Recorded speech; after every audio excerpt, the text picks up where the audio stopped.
y'all look great. Welcome back. And I hope you're enjoying your lunch right now.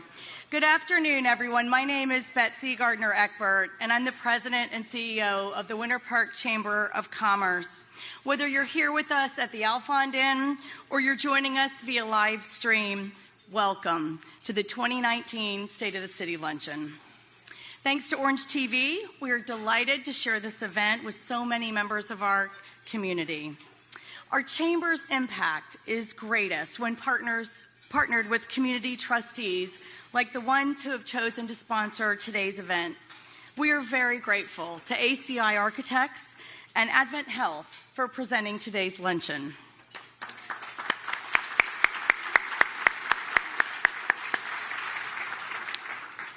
At this time, I would like to invite Jennifer Wandersleben, Administrator at Advent Health Winter Park, to join me up on the stage to share a few words.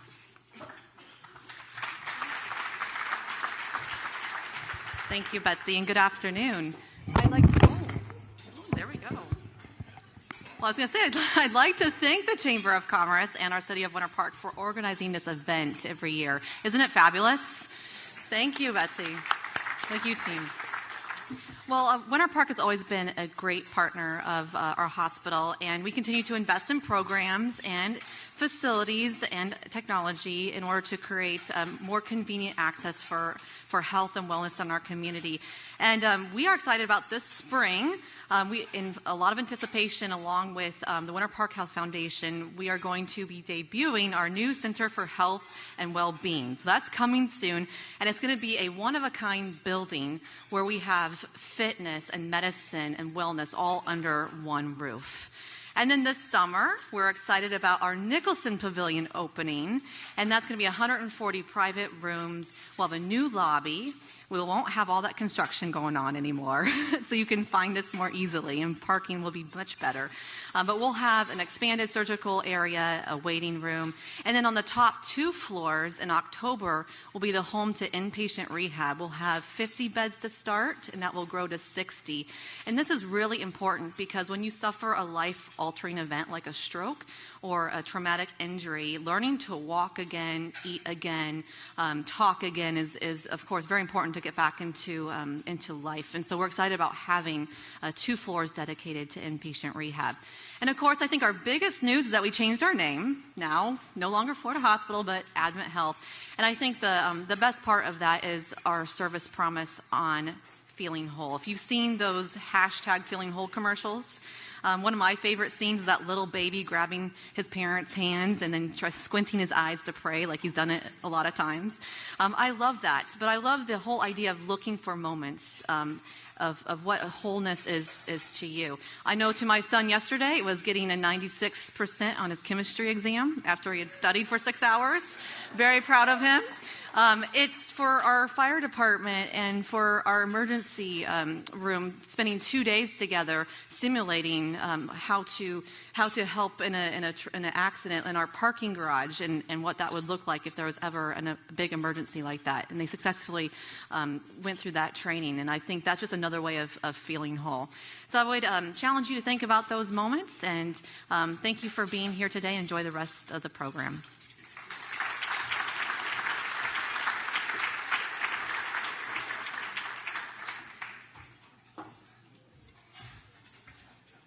Thank you, Jennifer. What an exciting time at Advent Health Winter Park.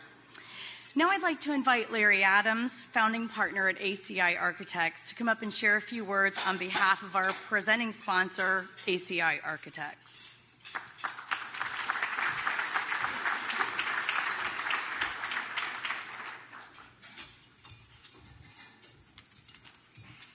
Thank you, Betsy, and hello, everyone.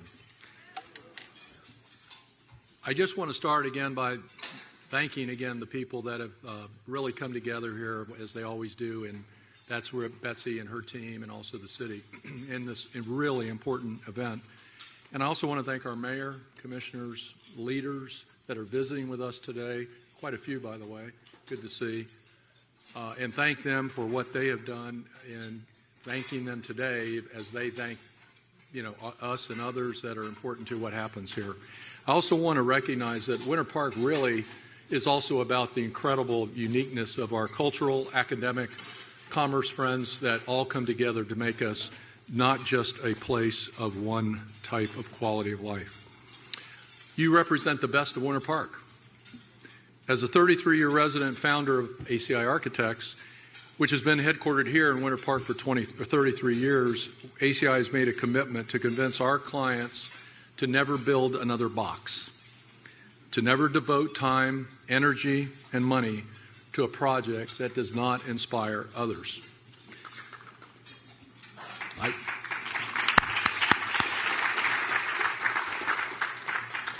Now, that comes with a price, and so we stayed in business. I want you to know that.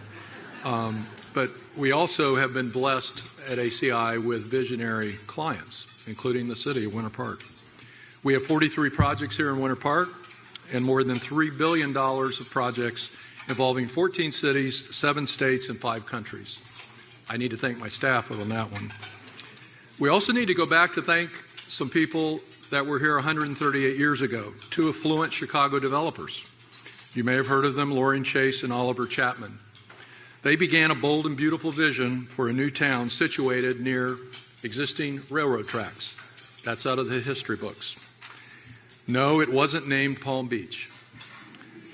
It had homes, a hotel, churches, parks, and Florida's first recognized college. A key to its originality was really in its connectivity to transportation, hospitality, shops, wellness, nature, and parks to attract out-of-town buyers at that time to invest in Winter Park. Malcolm Gladwell, author of 5 New York Times bestsellers, some of which I've read, Tipping Point, you may know, Blink, Outliers, and some others, is considered one of the greatest social observers and thought leaders of our time. Malcolm said, from the data that he extensively has researched, that we know that people's well-being and choices and behaviors are positively linked to the immediate particulars of their environment and the feelings people have when they are in a space for them.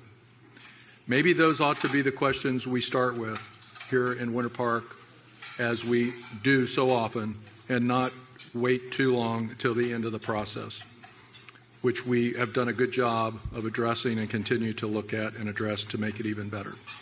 Like Loring Chapman, we continue to have an opportunity and responsibility to integrate beauty, inspiration, and functionality as we plan for the 21st century of mixed uses that started way back, where people can celebrate the beauty of Winter Park. I look forward to our firm being a part of that commitment and to continue to enhance our city's beauty, and really look forward to hearing what our mayor and the city has to tell us today. Thank you very much.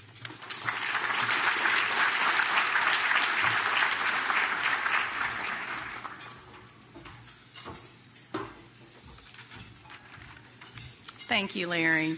I'd also like to recognize our supporting sponsors, Lowndes Law, MSL CPAs and Advisors, and certainly this beautiful place, the Alfond Inn, for hosting us here today. We greatly appreciate your partnership. Would you join me in a round of applause for all of our sponsors?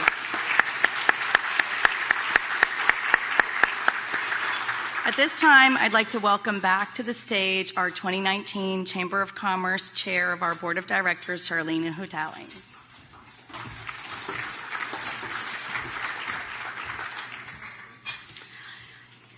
This annual event goes to show the great tradition of collaboration and partnership that exists between the City of Winter Park and the Winter Park Chamber of Commerce. Today will feature Winter Park Mayor Steve Leary's annual State of the City Address and the presentation of the City's Employee of the Year Awards. It is now my pleasure to introduce our Winter Park City Manager, Randy Knight. Mr. Knight has served as city manager since 2007. Prior to that time, he served as assistant city manager for 14 years. He's a genuine hands-on manager that humbly leads a staff of approximately 500 full-time employees with integrity. As a CPA, Mr. Knight has the discerning eye to manage a $172.5 million budget to effectively ensure the city provides the highest quality services for its residents, businesses, and guests.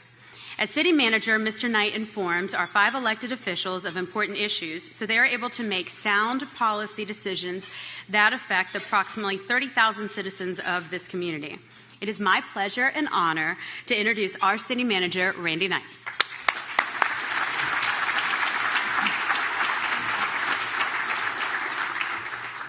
Thank you, Charlene, and thank you, Betsy, and the Chamber for all you do to make this event possible and giving us the opportunity to honor the city employees. And thank you to the Mayor and City Commission for allowing me to serve in this capacity. It's the best city in the world to work for, and it's my privilege to serve as your city manager. We're here today to honor the 3 employees of the year, one the General Employee of the Year, a Firefighter of the Year, and a Police Officer of the Year. And we have partnered once again this year with the Orlando Federal Credit Union to present the top honor given to these employees in the city. We have with us here today from the Orlando Federal Credit Union, Ms. Suzanne Weinstein, Ms. Sharon Berry, and Ms. Amanda Ramsberg. If you would please stand to be recognized.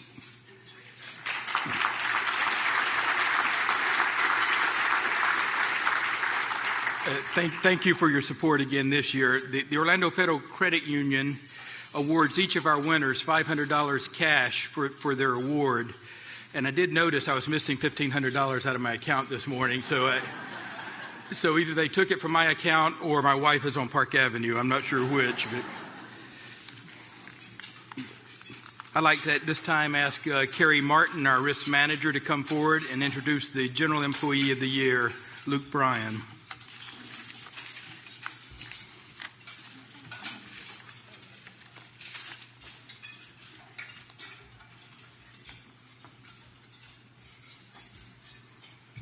Luke, you come forward too.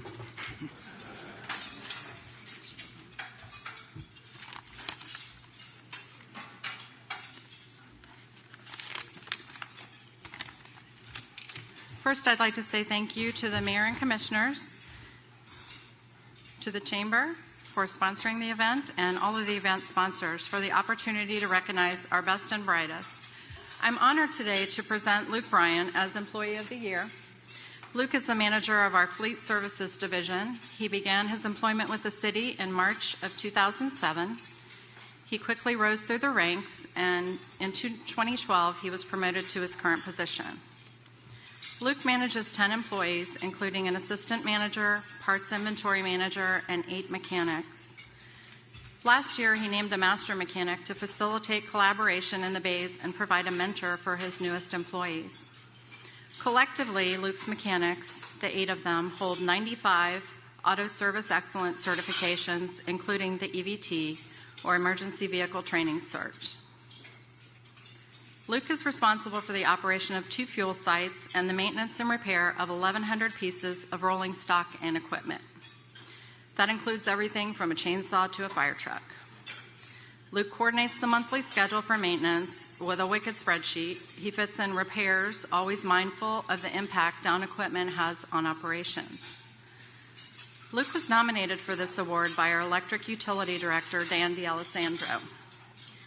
Last year, while Dan was looking to add a new vehicle to service the backlot power lines, he went to Luke with a proposal for the vehicle that he needed. The cost was $170,000. Luke did some research and found a better machine for $139,000. As Dan wrote in his nomination, it would have been easy for Luke to just process the vehicle that Dan suggested, but he wanted to make sure that the city got the best vehicle to meet their needs, and in the process, saved $31,000. Luke approaches every purchase with the same goals in mind, exploring options for efficiency and cost savings, and always mindful of safety. Luke has an innate ability to find solutions to challenges brought to him that not only exceed the expectations of the end user, but maintains the city's bottom line. Leadership is a quality that is often overlooked, but you can't miss it with Luke. He leads by example. He challenges his employees to improve themselves through advanced training and providing opportunities for them to work through more complex issues. Luke has high expectations, but there isn't anything he wouldn't do for his employees or coworkers, and he never fails to greet you with a smile. Please help me thank Luke Bryan, our outstanding Employee of the Year, for his dedicated service to the city.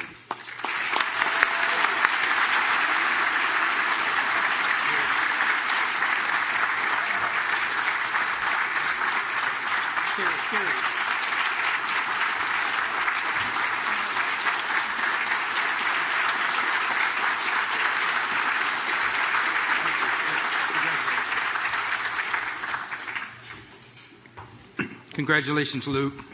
And now I'd like to ask Fire Chief Dan Hagedorn to come forward and present the Fire Rescue Employee of the Year, Kevin Powers. Kevin.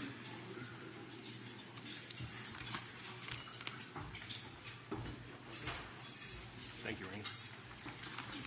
Luke, once again, congratulations. Great job. Very well deserved. Very well deserved. On behalf of the Winter Park Fire Department, I am honored today to present to you one of our many outstanding members of the fire department. Since beginning his career in 2011, he quickly emerged as a star within our organization. Setting the bar for professionalism and customer service, he has become a true example for others.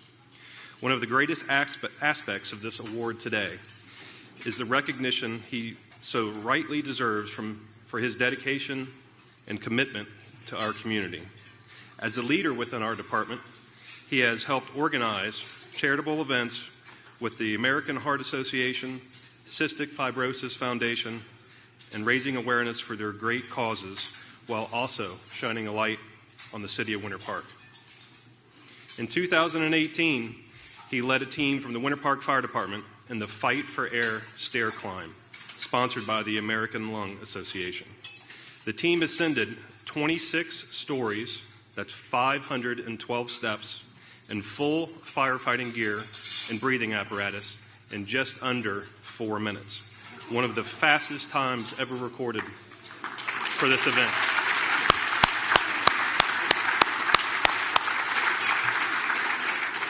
He's greatly respected by his peers, and it is they who nominate him for this award for his selfless dedication and commitment to excellence. It is my privilege to announce Kevin Powers as the Winter Park Firefighter of the Year.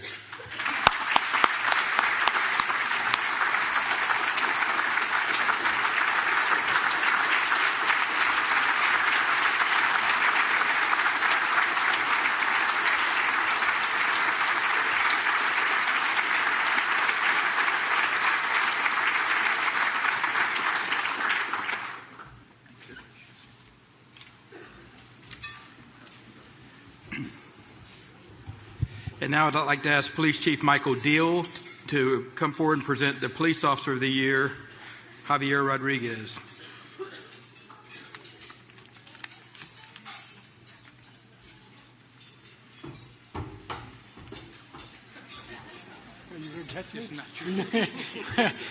I hope you would have caught me if I fell, Randy.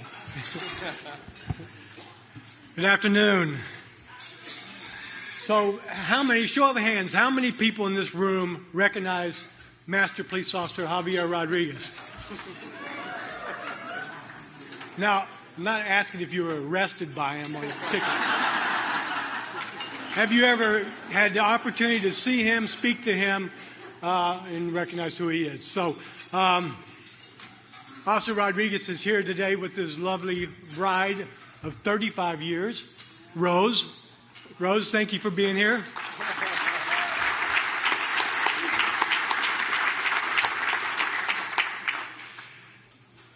Master Police Officer Rodriguez has been, at least in the last 2 years that I've been here, the face of the Winter Park Police Department.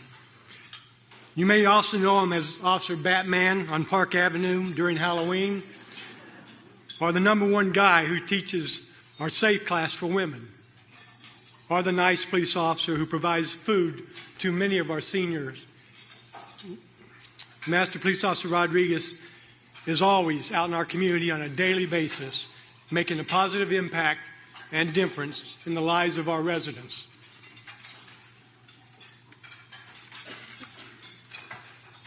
There is nearly not a day that goes by that I do not run into somebody or receive an email from a citizen who commends Officer Rodriguez.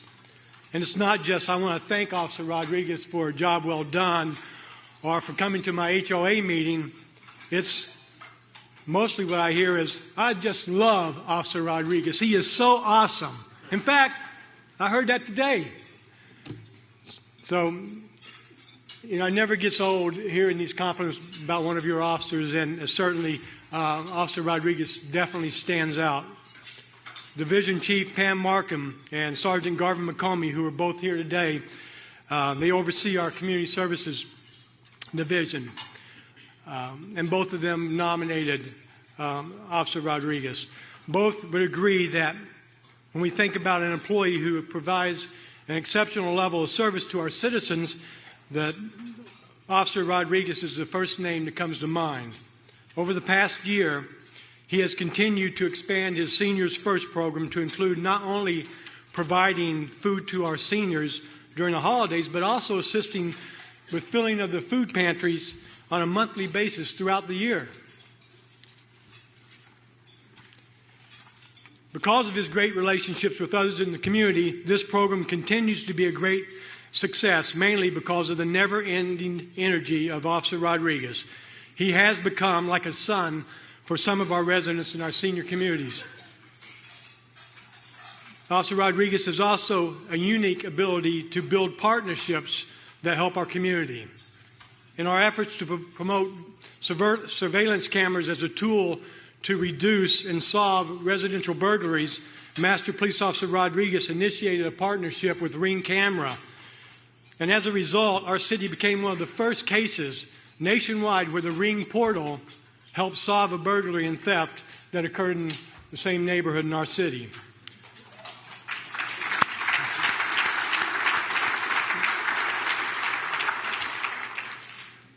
But Master Police Officer Rodriguez didn't stop there. He shared this information with Ring Camera, and they sent their filming crews from California all the way to our city to film our department and highlight our case. The video ended up being the centerpiece for the Ring's presentation at the International Association for Chiefs of Police conference here in Orlando. Master Police Officer Rodriguez never stops. During this past year, he continued to increase the police department's footprint in our community. He attends community events, teaches safe classes, is an active member of our department's honor guard, our hostage negotiations team, and our new critical incident stress management team. His presence in the community is even more enhanced by our social media efforts. He is a regular on Facebook page and Twitter and plays a significant role in producing and developing our public service announcements and videos. Master Police Officer Rodriguez's commitment to the Winter Park Police Department and the citizens of Winter Park is unmatched. He is truly deserving of the award of Police Officer of the Year.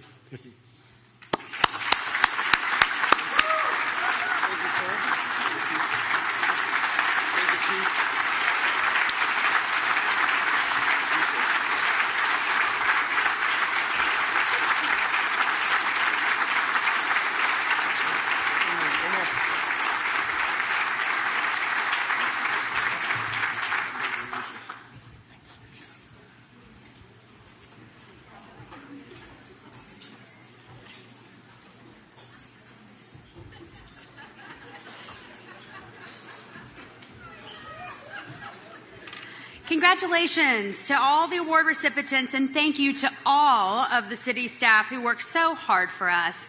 And now, please welcome Steve Leary, Mayor of the beautiful city of Winter Park. Mayor Leary.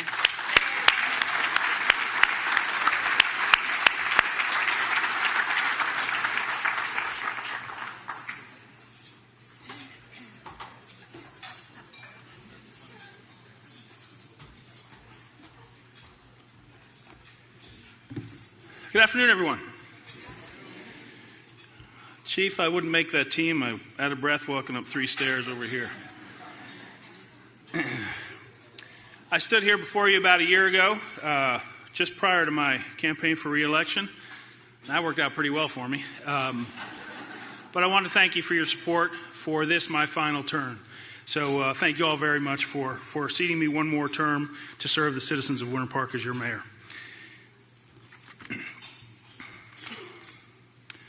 First, I'd like to talk about the Mayor's Founders Award.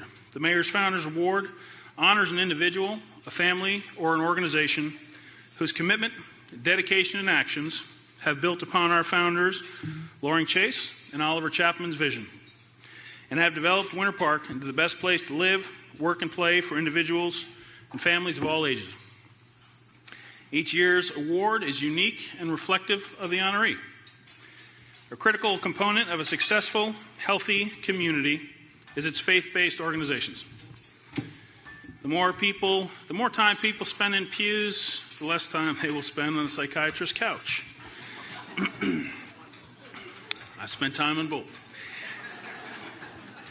This year's honoree has served as both priest and counselor for many in his congregation and beyond.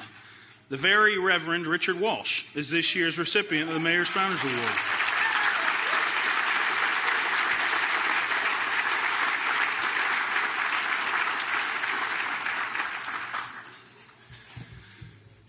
Father Walsh was ordained to the priesthood on June 16, 1968, and this past year was honored for 50 years of devoted and dedicated service. He has been the pastor of St. Margaret Mary Catholic Church since 1985 and leads the spiritual well-being of over 3,500 families. And he still knows when I miss church on Sundays. Somehow, 3,500 families, but he can always pick me out. Father Walsh has initiated programs both locally and internationally, such as Family Promise, Shepherd's Hope Health Center, Bridging the Color Divide, Kudu Orphanage in Uganda, Haiti Outreach, and more. Actually, he's only here today as his latest trip to Haiti. He was scheduled to leave this morning, where he was going to celebrate the construction of the St. Teresa Chapel. So he's here today because his trip was canceled due to some civil unrest in the area. So thank you, Father. This is the 13th Haiti church that he has been instrumental in spearheading since 2008. Father Walsh is the recipient of the Distinguished Pastor Award from the National Catholic Education Association. He has served as the interim administrator of the Orlando Diocese and is presently the Vicar General of the diocese. He has served as the chaplain of the Winter Park Police Department and was recognized in 2015 as the Shepherd by Winter Park Magazine for being one of the most influential people in Winter Park. Father Walsh is also the longest-serving pastor of any church in Winter Park. He's humble, energetic, he's got a hitchy golf swing, but he's a dynamic individual who has enhanced not only his own parish, but the spirit of community in Winter Park. This year's award was handcrafted by a completely untalented and frustrated woodworker, that would be me, out of live oaks that actually fell during Hurricane Irma.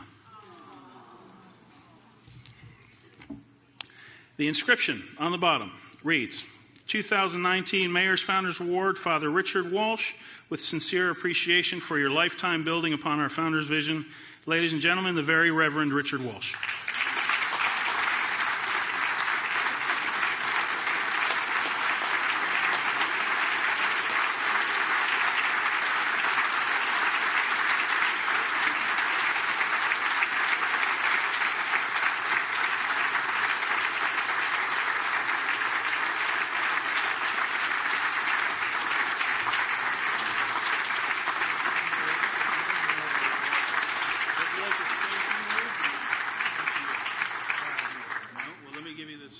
Picture of this right here.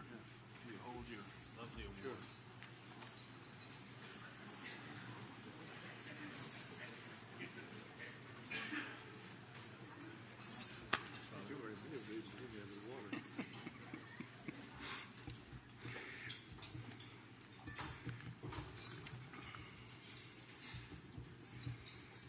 The Very Reverend. I like that. Can I get the Very Mayor? Can we put that on the next agenda?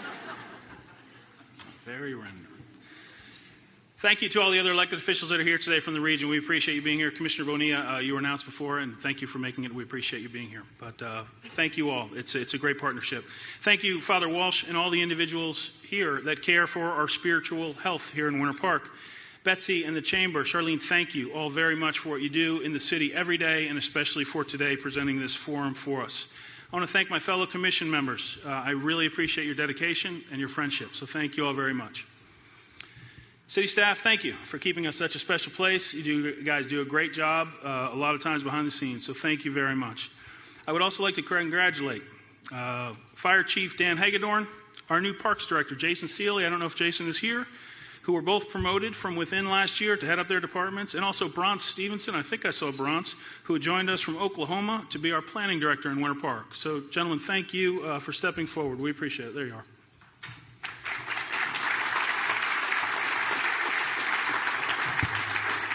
And thank you all for being here as well. 2018 was another great year in the city of Winter Park. Someone said I should just stop there. but I've got you, so I'm going to hold you for a bit. Some of the projects that I'll mention have been multi-year and are now just coming out of the ground. One of the biggest is the undergrounding of the Fairbanks transmission lines, the big, tall metal poles that run on Fairbanks between I-4 and 1792. This is a $16 million project that is paid for by state grants and has been in the planning process for close to 7 years. When we're done, you will not see those big old poles on Fairbanks anymore. They are currently tunneling, yes. They are currently tunneling under 1792 to prepare lines to connect to our substation near the Winter Park Village. While we're on Fairbanks in 1792, the city will be working with our partners at the FDOT to create an additional lane around that intersection. This is due to our strategic, and I should say profitable, acquisition of the old Fairbanks bowling alley. We're also working on a PD&E study for 1792 to help alleviate some of the vehicular and pedestrian concerns along there. We all know about the Lee Road extension. That is complete, and that is performing admirably and helping to smooth traffic around that once troublesome intersection. We are working with the FDOT also to better manage traffic along Orange Avenue right near Orwood Manor. There's been some challenges there, and we are in the process of working with FDOT and communicating with neighborhood advocates to try to fix that area as well. Regarding traffic, some will tell you that the traffic increase on our arterial roads is the result of increased density in Winter Park. This is not accurate. The work on I-4 has increased the traffic that you see on Lee, on Fairbanks, 1792, Lakemont, Palmer, etc. But think about this. Orange Avenue, from 2010 to 2018, has added over 203,000 residents. It's a 17.8% increase. During that same time period, the city of Winter Park added 2,360 residents. That is 1.2% of the total county increase. Seminole County, our friends to the north, they certainly impact Winter Park, and their population has grown by almost 41,000 during the same period, or a 9.7% increase. Folks, we're in a growing region, and our friends and neighbors are all doing well as well. At certain times of the day, particularly rush hours, we feel the impact of the surrounding community's growth. And so while your city commission and staff have worked to manage growth in Winter Park, we are feeling the growth of the region. Our corridors have always been a bit of a challenge. In the coming months, we will be holding neighborhood meetings to discuss mixed use along the Orange Avenue corridor. Now, mixed use isn't some big, scary term. Most cities, I look at my land planning friends, my attorneys, most cities have a mixed-use designation in their code. Anybody like Park Avenue, like Hannibal Square? Those are examples of mixed use in our community, and they work, and they're done well. Residents and businesses, as Commissioner Sprinkle said, deserve to have the same opportunity for neighborhood status as areas like these do. Last year, we began work on a city-owned fiber optic network, which, among other benefits, will allow for intelligent traffic signalization of our major thoroughfares to smooth traffic through Winter Park. Another issue you may know about. We take our tree canopy very seriously here in Winter Park. And our urban forestry management plan is in place and working. This is not a selfish plan. This plan's for the future. It looks to ensure that future generations have a tree canopy as great as our current one. This past year, we planted over 575 new canopy trees. One of the major impacts on our canopy is the electric distribution lines that run through our city to serve our population. In 2018, we spent $4.5 million and completed an additional 5.8 miles of undergrounding. This maintains our strategic plan, but it also addressed problem areas that were revealed to us during the latest storms. City leadership also recognizes the importance of green space in Winter Park. And this past year, we finalized the acquisition of the 55-acre Howell Branch Preserve. Plans? Yeah.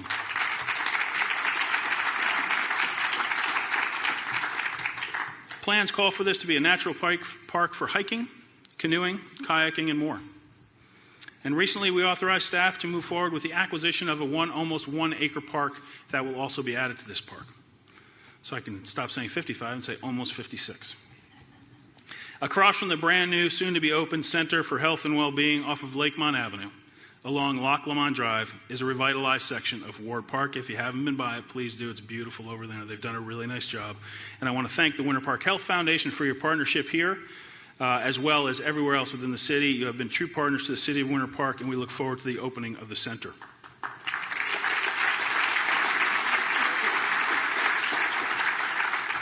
And close by, we've also begun work on the St. Andrews Trail, which will be a $2 million state-funded project.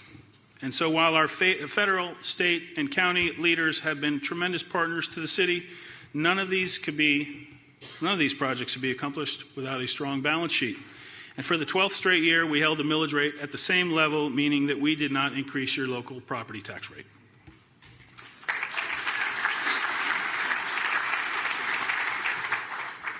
And I'm sorry to my friend from Maitland, Mr. McDonald, Mayor McDonald. We hold the third lowest millage rate in the county, which includes our debt service. Sorry, buddy.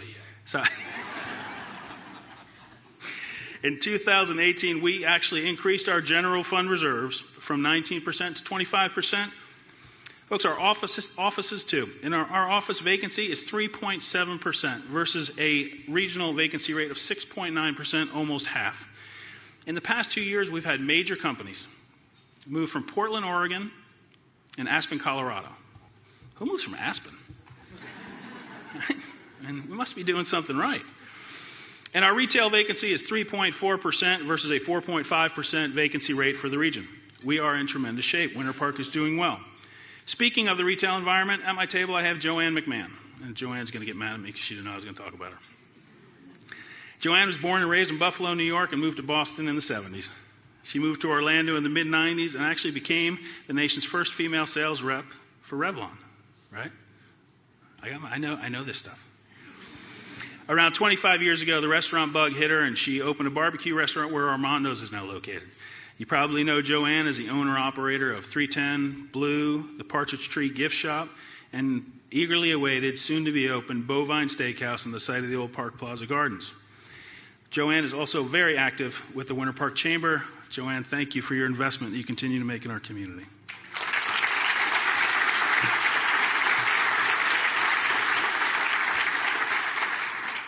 Also at my table is Sid Cash, Big Sid. Most of you know Sid, or at least have felt his impact on our quality of life. Sid moved to Winter Park at the age of 5 in 1955. Sorry, I gave it away. 1955. A youthful one. Sid attended Audubon Elementary, Winter Park High School, and graduated from UCF. He is the father of 2 and grandfather of 7. He is with Winter Park National Bank and has been a community banker, serving his friends and neighbors for over 40 years here in Winter Park.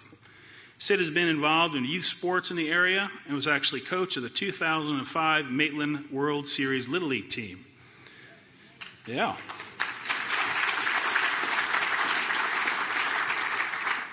A member of the Winter Park High School Hall of Fame, he has passed on his love and involvement of our community to many, including his son, Sid Jr., or Little Sid, who's currently the head baseball coach at Winter Park High School. Sid's leadership with Restore the Roar led to a $250,000 contribution from the Winter Park High School Foundation towards the restoration of Showalter Field.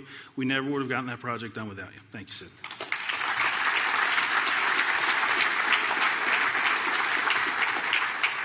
His impact on our physical assets and the youth of our community will be felt for generations. Sid, thank you for your leadership and the example you set for all of us.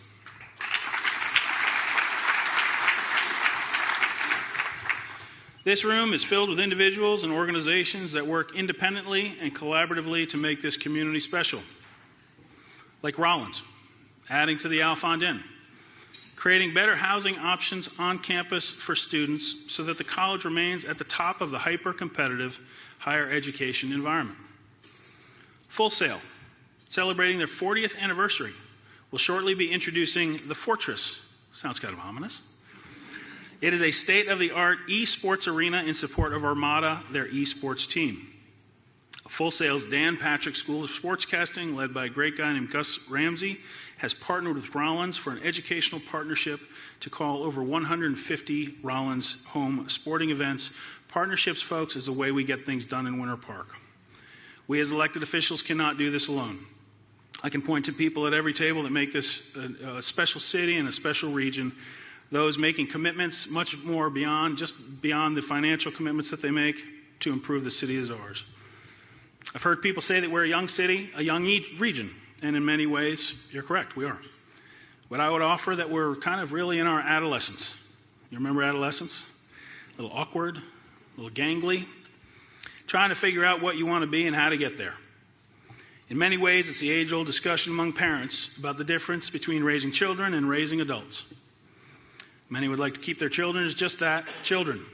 But successful parenting is about raising adults, preparing them for the world, providing guidance for future success. Winter Park is a fairly young city, but as we go through our adolescence, we must prepare our city for greater things.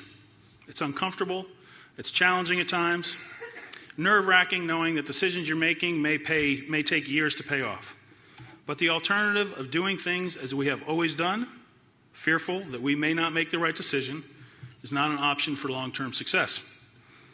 And isn't that what we all want for our children and our community, to gain lifetime success as we work through our awkward years? We need to think big. We need to think long-term. We need to think regionally. Thank you, partners, for being here. And we're getting there. The list of projects that we have undertaken have improved our parks, our infrastructure, our quality of life. The things that deliver new opportunities for residents and businesses and attract new stakeholders to our community. The canopy is a perfect example. First, regardless of what some may be telling you, regardless of the opportunism of election season, we have a project that is on budget.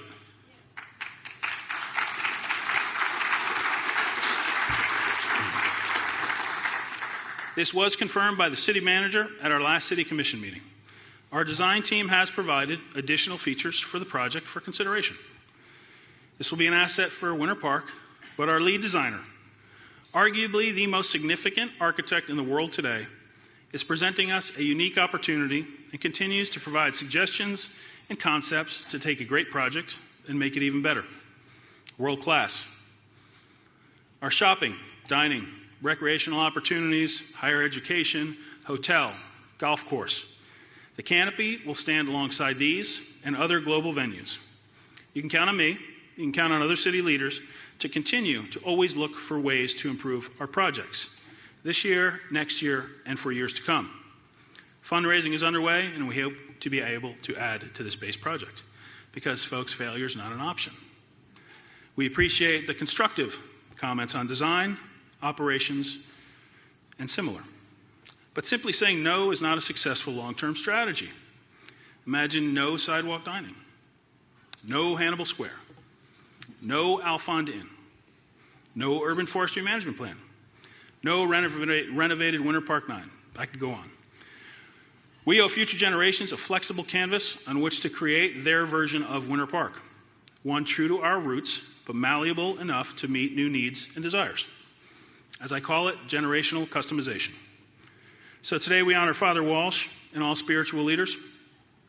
We recognize other examples of good people that make our community very special.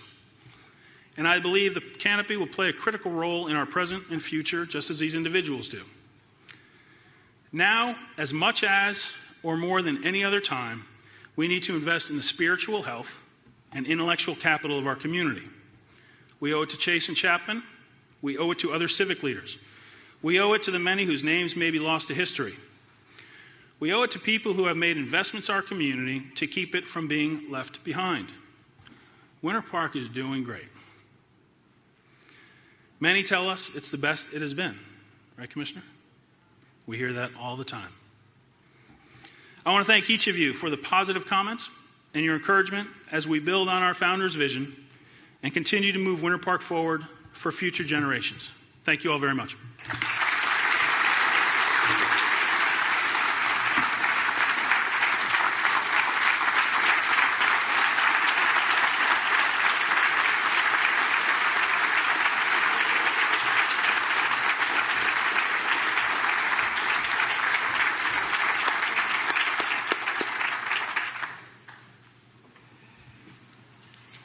Thank you, Mayor. Commissioners, Mr. Knight, again, congratulations to all the award winners. Let's give them another round of applause as well. Thank you.